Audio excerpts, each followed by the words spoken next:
बिहार के छोटे से गांव सोमबरसा में तेज बारिश हो रही थी। कच्ची गलियों में पानी भर चुका था। रमेश अपनी टूटी दुकान के सामने बैठा था। अब समझ नहीं आता सीता, खेती से घर नहीं चल रहा। हार मत मानो, भगवान एक रास्ता जरूर निकालेंगे। उसी समय गांव के तालाब से मछलियों से भरी नाव लौटती दिखाई दी। रमेश अचानक सोच में पड़ गया। रात को खाना खाते समय रमेश बोला, अगर हम मछली चावल बेचे तो? सीता चौंक गई। गांव में? हाँ, शहर वाले स्वाद वाला मछली चावल। उनका बेटा छोटू खुश हो गया। बाबू, मैं दुकान का नाम लिखूंगा। सब हंस पड़े। अगले दिन रमेश चौपाल पहुंचा। मैं मछली चावल की दुकान खोलूंगा। सब हंसने लगे। अरे, गांव में होटल चलेगा। अरे, गांव में होटल चलेगा, 2 दिन में बंद हो जाएगा। रमेश चुप रहा, लेकिन उसकी आंखों में जिद थी। अगर मेहनत सच्ची हो तो काम जरूर चलेगा। रमेश मुस्कुराया। शाम को पहली बार चूल्हा जला। मछली की खुशबू पूरे गांव में फैल गई। पहला ग्राहक था स्कूल मास्टर। 1 प्लेट देना। उन्होंने पहला कौर खाया और आंखें चमक उठीं। वाह, ऐसा स्वाद तो शहर में भी नहीं। उस रात रमेश ने 100 रुपए गिने। उसकी आंखें नम हो गईं। सीता, आज उम्मीद कमाई है। सीता मुस्कुराई। भोला को रमेश की दुकान पसंद नहीं आई। अगर इसकी दुकान चल गई तो हमारा धंधा खत्म। उसने मन ही मन कुछ ठान लिया। गांव में बड़ा मेला लगने वाला था। रमेश बोला, अगर मेले में दुकान लग गई तो किस्मत बदल जाएगी। लेकिन स्टॉल की फीस बहुत ज्यादा थी। सीता ने अपना पुराना चांदी का पायल उतार दिया। इसे बेच दो। रमेश स्तब्ध रह गया। ये तुम्हारी आखिरी निशानी है। परिवार से बड़ी कोई निशानी नहीं। पूरे घर में हलचल थी। छोटू पोस्टर बना रहा था, सोमबरसा स्पेशल मछली चावल। मेले वाले दिन अचानक तेज बारिश शुरू हो, लोग भागने लगे।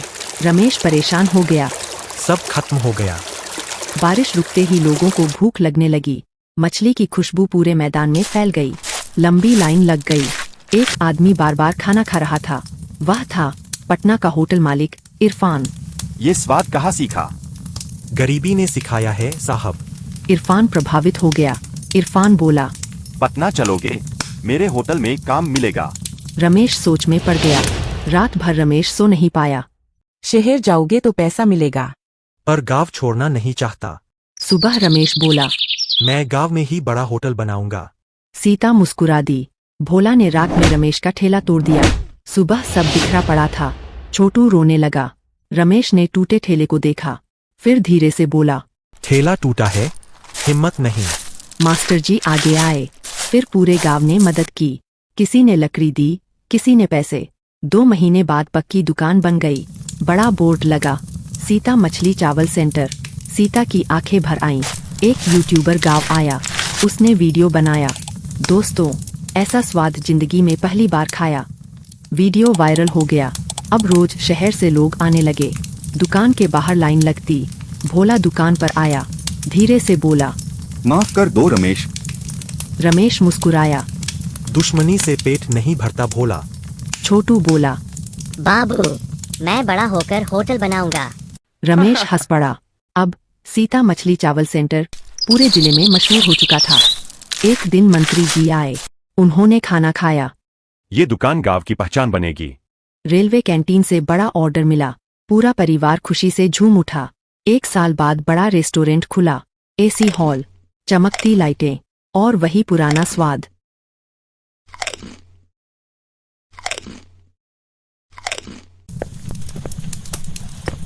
रात को दुकान के बाहर भीड़ लगी थी। मछली की खुशबू हवा में घुल रही थी। रमेश आसमान की तरफ देखकर बोला, गरीबी ने हमें रोका नहीं, आगे बढ़ना सिखाया। सीता मुस्कुराई। दूर बोर्ड चमक रहा था, सीता मछली चावल सेंटर, स्वाद जो दिल जीत ले। सीता मछली चावल सेंटर अब पूरे जिले में मशहूर हो चुका था। हर दिन सैकड़ों लोग आते थे।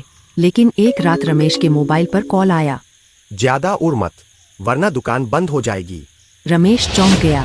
सीता घबरा गई। किसका फोन था? कोई धमकी दे रहा था। छोटू चुपचाप सब सुन रहा था। अगले दिन पता चला कि शहर का बड़ा होटल मालिक जगत सेठ नाराज है। उसके होटल में अब ग्राहक कम आने लगे थे। एक गांव वाला मेरा धंधा खत्म करेगा। जगत सेठ खुद रमेश के पास पहुंचा। दुकान मुझे बेच दो, 5 लाख दूंगा। रमेश मुस्कुराया।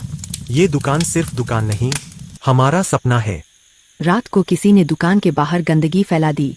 सुबह ग्राहक लौटने लगे, लोग बातें करने लगे। लगता है दुकान में सफाई नहीं रहती। रमेश परेशान हो गया। छोटू ने दुकान के पीछे कैमरा लगा दिया। रात को वीडियो देखा गया, सब दंग रह गए। वीडियो में जगत सेठ का आदमी गंदगी फैलाता दिख रहा था। पूरा गांव भड़क उठा। भोला भी आगे आया। रमेश अब अकेला नहीं है। गांव वाले जगत सेठ के खिलाफ खड़े हो गए। पुलिस आई। वीडियो देखकर जगत सेठ के आदमी पकड़े गए। जगत सेठ की बदनामी पूरे जिले में फैल गई। जगत सेठ पहली बार डर गया। उसके होटल में ग्राहक आना बंद हो गए।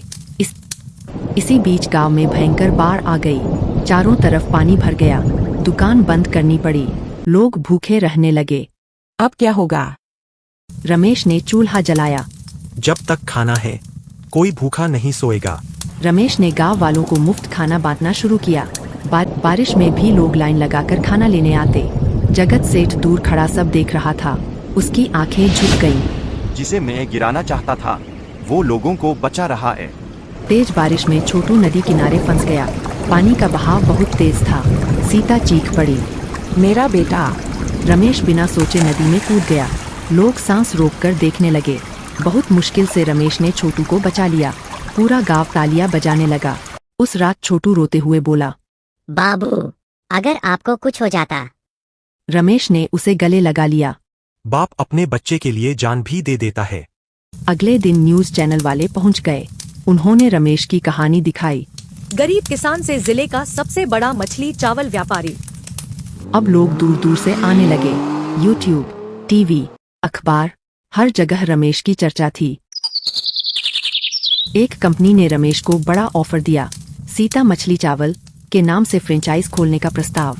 रमेश की आंखें भर आईं। पूरा गांव इकट्ठा हुआ। मास्टर जी बोले, रमेश ने साबित कर दिया, मेहनत करने वाला इंसान कभी छोटा नहीं होता। जगत सेठ हाथ जोड़कर आया। मुझे माफ कर दो रमेश।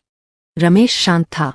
गलती इंसान से होती है, लेकिन नफरत इंसान को खत्म कर देती है। रमेश ने गांव में गरीब बच्चों के लिए स्कूल खोलने का फैसला किया। सीता मुस्कुराई। मैं बड़ा होकर इस नाम को पूरे भारत में फैलाऊंगा। गांव में बड़ा उत्सव मनाया गया। ढोल बज रहे थे। हर घर में मछली चावल बन रहा था। रमेश उसी चौपाल पर बैठा था जहां लोग कभी उसका मजाक उड़ाते थे।